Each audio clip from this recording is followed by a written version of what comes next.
Hey, this is Luke Simonds. Tony Acevedo. Yeah, we're here with Salt Strong, and big news here. Tony just joined the team. We're thrilled to have him. Thrilled to be here. Yeah, he's been just crushing it in kayak fishing, redfish, snook, trout. He's a lot of grand slams too. You slide some big drum in there, some tarpon. Just been cool to watch. So thrilled to have him on board, doing some teaching. So we thought we'd kick it off with a kind of a dual teaching, if you will. And we submitted, reached out to the audience and thought we'd get maybe a handful of questions. We're going to do a one session Q&A, and a ton of questions came in. Yep, that's good questions in there. Yeah, lots of great questions. So we've gone through them, and we've, just for time considerations, we don't want this to go forever, we're going to put it into 3 different videos. And this video in particular, you're going to learn about finding fish, which is really the most important part. Yeah. Because you're not finding fish, you're not catching anything. Exactly. And so this will be just about finding fish. We're going to go over the top questions that came through. And then later we're going to cover tactics, so on the water tactics, which is just as important, at least close to as important. And then finally equipment, what equipment to use, what not to use, how to use it, so on and so forth. All right, so want to get kicked off? Let's do it. All right, so let's get started. The first question is from Dustin Murray. Thank you so much for asking this, but it's how do you determine where to go when on the water and conditions are opposite of what they're supposed to be? You're expecting a west wind, but it changed to a northeast wind. Do you check out maps on your phone, or do you find an area while on the water? Great question. And yeah. If only the Weather Channel or the weather forecasts were always right, this wouldn't be an issue, but they're hardly ever right, so it's a common issue. What do you do? Yeah. Well, first thing I do in the morning, I try to get a game plan. Always have a backup spot of where to go, because obviously sometimes the weather doesn't always work out. So let's say you go out in the morning, you're expecting a west wind, and you get there and you're at your spot, you think you're wind protected, but the weather's completely opposite of what you were shooting for. So the morning prior, I would try to find a spot that I want to go to that's on a west shoreline, but also find somewhere that's maybe on east shoreline. Especially if you're in a kayak, you can just quickly load up and go somewhere else. Also, wherever you're at, you could probably find protection, either by islands or just paddle to a other shoreline that's wind protected. Yeah, and that's a common one too, a similar thing where, and paddling is a little bit tougher because you can't quite move quite as fast. There's especially, you might have to pull the kayak out, which you mentioned, if you can actually go to a completely different spot. That is, sometimes you just can't help it, and in some cases it's actually a blessing. In the summer, and for instance, sometimes it's better to actually fish on the windier side, and so sometimes it helps, sometimes it hurts. It's all about just trying to make the best of whatever card you're dealt, and it's all about really finding bait and finding feeding fish. In most cases, the fish are still going to be in the area. You just have to adjust your tactics accordingly. Yep. It's on the windblown sides that usually stirs up the water more. With that being said, it'll stir up the bait. It'll also aerate the water. Let's say if you're on the East Coast with the brown algae we have over there, when the water gets moved by the wind or the rain, it actually helps oxygenate it, and that'll draw on the fish, so they have some oxygen there. Yeah, no, but as far as do I check out spots on my phone, I absolutely do. I find myself looking on my phone fairly often on the water. It's kind of tough to do. It's hard to see. But that's why it's really important is to have, as Tony mentioned, have a game plan before you go, or have maybe, I like to do 3 to 5 spots, where I have 3 to 5 spots that I'm planning on going that all look good, they all look like they have good structure, and they all have different wind parameters, if you will. So sometimes if it's blowing real hard, one's better than the other. And if you have multiple spots that all have the odds of having good fish, you're eventually going to find fish. Right. All right, next one comes from Fred Meyer. He asks, how to read inshore water when it's your first visit. What do you think there? Reading the water when you first get there, best thing to do is look for birds. If there's birds diving at the water, that means there's bait. Then if there's bait, that usually means there's predators in the water looking for them. Yeah, if there's bait around, fish, redfish, they're literally gonna be dead if they don't find food. So they spend most of their time looking for food, and if you're not seeing bait around, chances are there's not going to be any redfish too, or snook, trout, whatever you're going for. Yeah. Where there's bait, there will be fish, and where there's no bait, there most often will not be fish. So very, very important. Look for birds, look for bait, and that's just probably the 2 things I look for as well. Definitely. All right, next one. James Green asked, the morning after a cold front, Do the fish lay in pockets, or do they get on the east bank shallow water? All right, so the reason why I really like fishing after a cold front is because it really helps you hone in on where the fish are going to be and where they're not going to be, because what they're seeking is the warmest water possible. The water's going to be cold, they start getting uncomfortable, and so you can know that the east bank, or really the bank that is protected from the wind, is going to be a little bit warmer than the area that is actually wind blown. Because overnight, as those waves are churning the water, what that does, that allows the cold air to seep into the water, which makes it colder, which makes the redfish less comfortable. And if they're not comfortable, they're not going to sit there and take it. They're going to swim around until they find warmer waters. All right, and so they'll most often be on the east bank, given that the wind is coming from the northeast. So very, very important is to just take note on where the fish are most likely going to be, you know, what they're seeking for, and in the wintertime, after cold front, they're seeking warm water. So your goal should be to find the warmest water possible, and in most cases, that's where they're going to be. Yeah, and also just remember, when the weather's cooler and after a cold front comes through, you don't necessarily have to start fishing right at sunrise, because those fish are waiting for the water to warm up to get into the shallower water. Yeah, very good point. That's another reason why I like wintertime fishing, because I don't have to set my alarm clock for 5 in the morning. I value my sleep, and in many cases, the best bite can be 10 o'clock, and really 10 to 3 in many cases. So the hotter the water during the winter, oftentimes that'll trigger a bite. All right, our next question comes from Juan Pena. He asks, where are the best areas to look for reds? Seems that as hard as I try, I can't find them. Yeah, that's a tough one. And again, this really, there's never a perfect answer. Reds are probably the most adaptable fish of all inshore fish. I mean, they can be found from Texas all the way on the Gulf side down to the southern tip of Florida, in the Atlantic from Florida all the way up to Maryland. And there's just so many different types of structure, environments, that they can really be around a lot of different things. So what I like to do is just find structure, whether it's oyster bar or grass flat or docks or mangroves, you name it. They're going to be around structure, because they use that for bait and for protection from dolphins, which is, I'd say, their number one prey. Yeah. So I personally, my personal favorite, I like to look for areas that have multiple types of structure. The more structure there's going to be, the more likely there's going to be fish. It's all a numbers game, right? So my personal favorite too, I'm curious what yours are. My favorite 2 types of structure to find is an oyster bar on a grass flat that has potholes on it. I feel like every time I find that, if there's an oyster bar on a healthy grass flat, there's almost always going to be redfish near it. So that's by far my number 1 type of structure to find. Yeah, in the areas I usually fish, we don't get much tidal flow. Mosquito Lagoon, Banana River.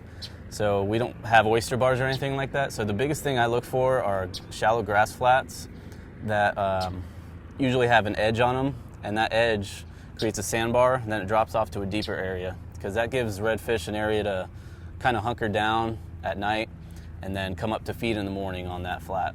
So look for flats with nice healthy grass and potholes. Yeah, and so structure. So potholes are a form of structure, really, because on a completely flat surface, even a pothole that's 4 or 6 inches deep, it seems like a small thing, but on a very flat surface, that's a big deal, and redfish will certainly use that for cover and for ambushing. So yeah, potholes on grass, or potholes on flats, whether it's grass or not, are a very big deal. Yep. All right, we'll go to the next one. Chris Pippin asks, I usually find fish on moving tide, but slack tide can be a challenge. What advice do you have to locate fish or entice them to feed on a slack tide? That's more in your ballpark, you're a tide man. I guess you just mentioned you don't have much tide over there. No. So this is tough. Obviously, just current flow usually triggers a bite, and lack of current usually triggers just not much activity at all. So if you're in a boat, what I do is, if I'm kayak fishing, you almost have to tough it out. And most times the tide change isn't very long. It's like 20 to 30 minutes. So just tough it out, and some will bite, some won't. But if I'm in a boat, what I'll do is, knowing that if you're fishing up in a bay and then you go toward the inlet, there's a big difference in tide height just from like a 10-mile trek could put you onto a different tide. For instance, if I'm back in a bay, if I'm pretty far back in a bay and the tide is slack, what I'll do is I'll just go toward the inlet, and that will most often trump the whole slack tide, because there's a pretty big difference and tide. I guess there's a lag from the actual tide height at an inlet, like on the actual Gulf or on the Atlantic, to further up in the bay. So if you're in a boat, you can quickly go toward the bay or away from the bay to almost put yourself into a different tide. So that's a little bit more complex than it needs to be.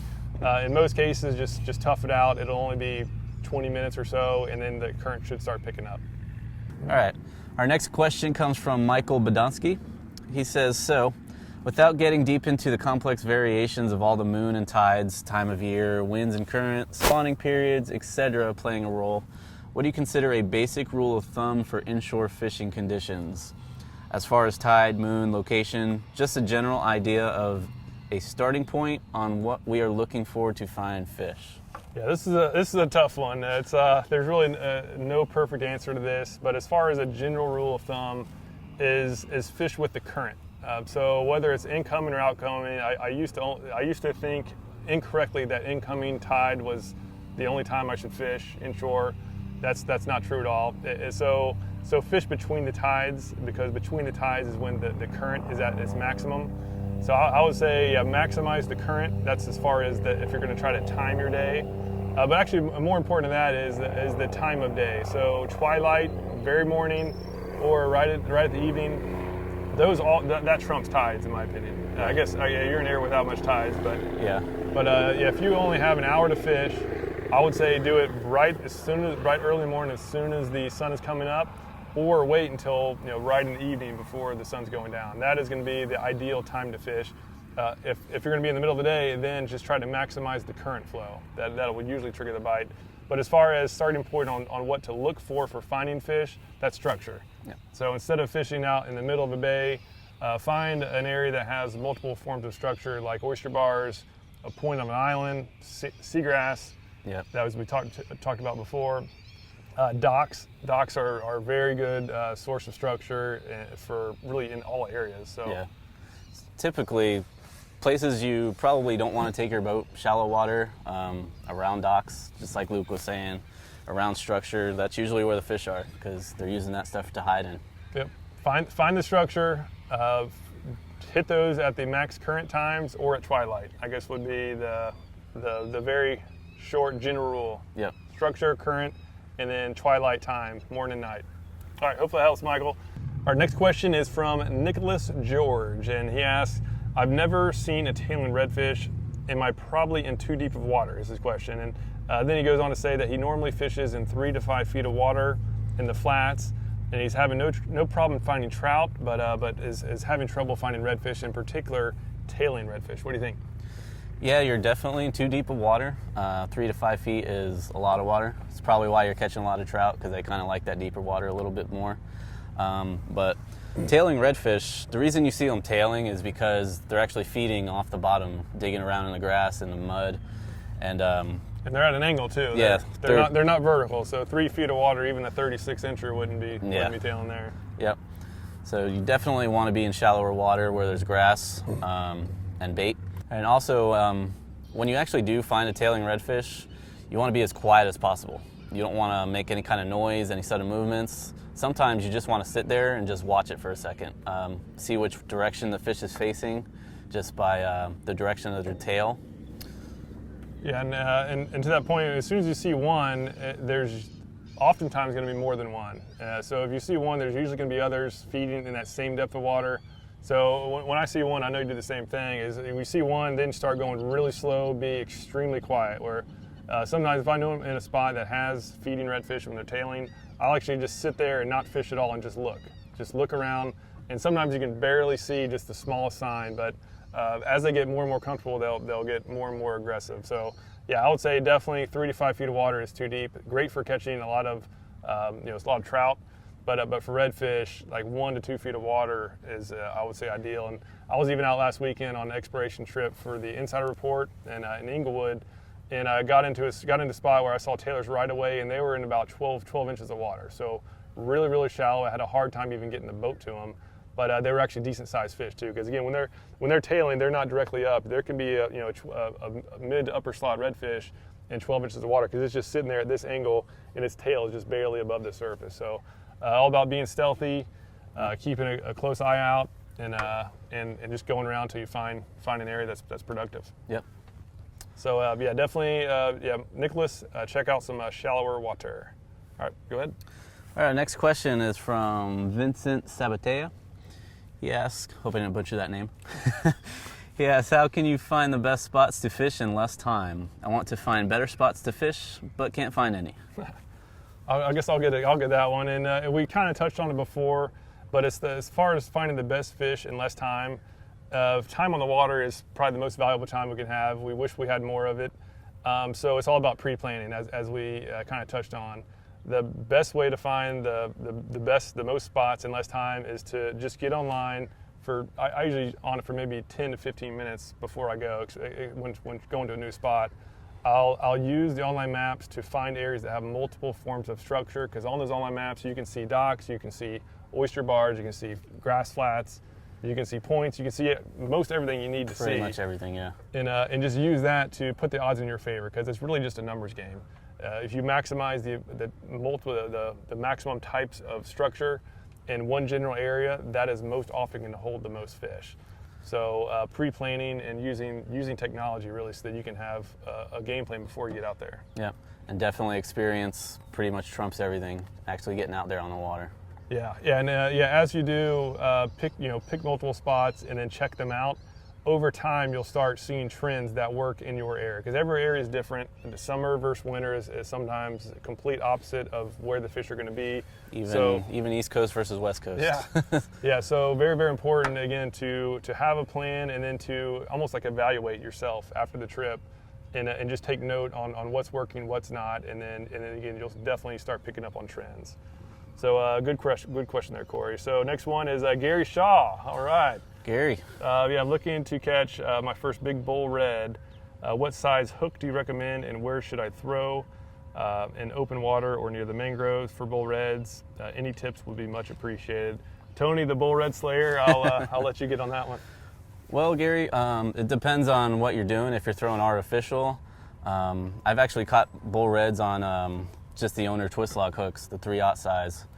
And if you are fishing live bait or cut bait, I would go with a big circle hook, either 6/0 or 5/0. Kind of compare when you go to purchase them, because there are brands, you'll have a different brand, same size hook, but one will actually look bigger than the other. So you really have to judge it based on how the hook looks, not really the brand, even the size. Yeah, I wish they actually had a specification. Different brands, like a 5/0 for one brand, it could be a different size on the 5 on another. It's crazy, but that's how it is. Because you want that bigger hook, because the bigger bull reds, they have a really thick lip, and you want that hook, since it's a circle hook, you want that hook to go around the lip so it doesn't get caught on the very edge of the lip, and then you'll end up losing fish. Yeah, and I guess when I usually get the bull reds, it's just artificial lures, and it's most often on open flats, where the big schools will be just going down a flat and feeding. And in that case, you mentioned open water near the mangroves. I most often find the big reds a little bit off the mangroves. Sometimes they're in the mangroves, but in most cases, the big schools are out more on the open flats. And it's just all about just looking for that pushing water. Sometimes you can just barely tell. I like to see the little white birds. I don't know if you see them, but usually when I find the big school redfish, there's little white birds that are following them and diving down. So if I ever see a white bird that's diving down the flat, I almost always go check it out. It's not always going to be reds, but it'll certainly increase the odds. So anyhow, I hope that works, Gary. Be sure to post some pics as soon as you catch them. All right. So James Sauer, next question. Best way to find fish in wind and in new spots? Very good question. Yep. We pretty much talked about that before, about using Google Maps, Bing Maps, to find new spots. Really look for that structure. Look for areas that, I like to say, look fishy. If you look on the map and you see your area, it just looks plain. You don't see little holes, or you don't see any islands or oyster bars or anything like that, keep looking, because you will find a fishy looking area. Yeah, and also I completely agree with that. And I'll say the other thing, as far as the wind is either going to be your best friend or your worst enemy. But the good thing is you get to decide which one that is. So when you're out there in the wind, use it to your advantage. If you're trying to push into the wind and you're going to be making a lot of racket, whether in your boat or kayak, you're going to be making a lot of racket and you're going to have a hard time. So what you need to do is position yourself so that you're upwind of whatever area you want to fish, and then let the wind take you to the spot, because that's going to allow you to do two things. First of all, you can cast further, get much better casting distance, but just as important, or maybe more important, is that you're going to have the quietest approach as you possibly can. Because when that wind's pushing you, you don't have a trolling motor making noise, you don't have a push pole making noise, you don't have a paddle making noise. There's no noise. It is the quietest way you can approach a spot. Yeah, and if you're on a kayak, it definitely helps to go downwind. That way you're not getting the hole slap too. Yeah, that definitely spooks fish. Yeah, but that's with boats. That's with everything. So Yeah. Going with the wind is very, very important. And again, that's just a lot of things I see people not doing correctly. Is they're trying to fight the wind and just ramming the trolling motor straight ahead, or paddling, having to paddle full all the time. speed, making all that noise. So yeah, the best way to find fish in the wind is to use the wind to propel you is the quietest approach possible. And then that way, I think you do a lot of kayak fishing. So yeah, when you're doing that, you'll be able to get really, really close to these fish, and you're going to be able to see them if they're there. All right, our next question is from Terry McNett. It says, how do you locate underwater oyster beds or reefs using Google Maps, Google Earth, or Bing Maps? I've watched your tutorials, excellent work by the way, but I cannot find any information on locating this type of structure. Yeah, that's a really good question. It's all back to the pre-trip planning, is to use these online resources to get information. So we'll have some very detailed tips on how to do that. That's in our Inshore Slammer course that Tony took. So what I'll do is I'll switch over to an actual screen share. Well, I'll show you how I use these online maps, because especially with oyster bars, they're easy to find on these online maps, but it just takes a little bit of getting used to, because sometimes an oyster bar looks like a pothole on a grass flat. But really, either way, it's going to be something good, something you need to check out. But there are some tricks to finding oyster bars. But more importantly, there's some tricks to using these online resources to get a very good perspective on exactly what it is. All right, we are now looking at my computer screen, and I'll just teach you Bing.com, but I really recommend getting comfortable with a couple different providers. Bing is a great one. Google.com is a great one as well. Even Google Earth, MapQuest. There are just a lot of options here. Pick at least a couple, get used to it, and stick with it. Because the reason why you want more than one is because sometimes there'll be one of the services will have some large reflection on the water or wave activity, or it could have been after a large storm when the water isn't very clear. So I'll just give you an example right now. Obviously, we're using Bing.com, so I'll show Bay Pines, Florida.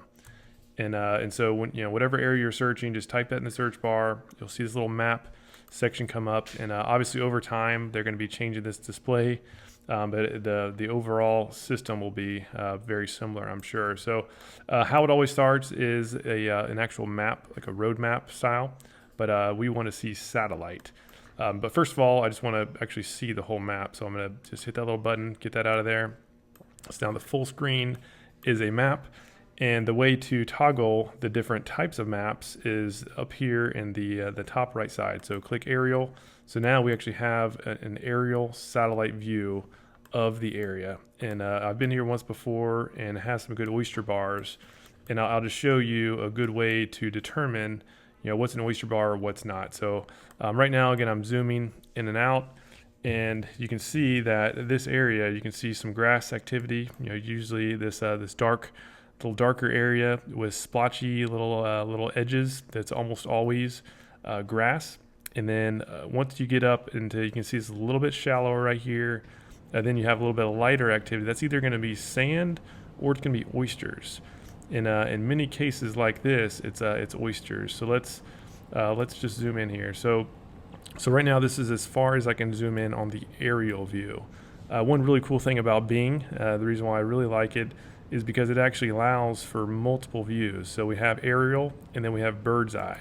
So let's click bird's eye, and that's, again, it's the same, this is the same website, but it's a different picture. So the cool thing about Bing is that you can have multiple pictures on one area without having to go around and go to different platforms. So, and on top of that, again, in this bird's eye, we can actually zoom in a little bit closer. So now you can actually start seeing some details. So yes, these are oysters. Yes, there's some more oysters over here. You can actually see the details. You can see these little these little ridges in them. And the cool thing about Bing as well is that you see these little arrows. What that does is that rotates the actual picture, but more importantly, not only does it rotate the angle, but it's actually a different picture.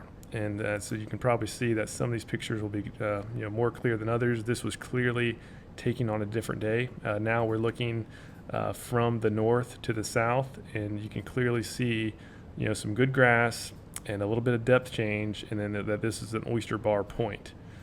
So again, very, very good info that you can get from these online maps without actually having to get on the water at all. So after you're doing a little bit of research, so here's the fourth angle. So you can again see that there's some good oysters, some good bottom contour, which most likely means there's going to be some good fish here. So that's just a quick tutorial on these maps. Again, all of them work about the same. It's just about getting comfortable and scanning an area and determining what's good, what's bad, and a lot of it just takes time. So get out there, do it. Pick some spots that you're going to go to, and remember why you pick them. Right? So if I looked at this and I was going to go to this spot, I'm going to make sure that I fish this edge first, then fish up shallow and just see where the fish are, and of course make sure that's an oyster bar. And over time, you'll get to a point where you can quickly determine, without even thinking, okay, this is an oyster bar, or this is a grass flat, or this is a sand beach. And again, it just takes time. That's something that can't really be taught. But the way to maximize your success as you start is to use different angles. Make sure that you have multiple angles, and make sure that you have at least the clearest picture possible. So anyhow, hope that helps. Let's go back to the Q&A. All right, so that's I'll say that's the final question there. So again, really good questions. Thank you so much for everybody submitting questions, and we're going to cover more in the next video. But for now, to learn more about some of the fish finding tactics and techniques that we've talked about, highly recommend, if you haven't done so already, is to download the Inshore Fishing Manifesto that we put together. It's a PDF. It's absolutely free, but it really kind of walked through, I guess, the progression that I did when I went from a bass angler to inshore flats, snook, redfish, and trout in particular. Lessons learned, and in particular, going through the different lessons on finding fish, and then talks about some equipment. It kind of gives a really good overview of the topics that we're discussing here. And to take it to the next level, really, I recommend looking into our Inshore Slammer course, where we go through very, very detailed and organized video tutorials. This is actually what you started with, right? In Salt Strong, Inshore Slammer? Yeah, I bought the course, and it just took off from there. Yeah, so it's something that I wish I had access to when I was learning the ropes. If someone had this 20 years ago, I would be a changed person. I would have saved a lot of time. I would save a ton of money and gas just going to areas that are not productive, because the Inshore Slammer really just shows you how to dial in, regardless of where you are. It actually started for Florida anglers, but we've had customers from Texas all the way up to Maryland that have actually said that it works. So I was completely shocked by that. But again, if you really are interested in just quickly increasing your performance on consistently catching redfish, snook, and/or trout, highly recommend the Inshore Slammer. So button down below, you can learn more. Otherwise, yeah, thanks so much for watching. Any questions about this, you can just leave a comment down below. We'll be sure to put a comment section. Otherwise, yeah, we'll see you on the next video soon. Thanks so much. There's something about the water that'll give you peace, all by yourself or with your family. Live salt strong and wear the line today.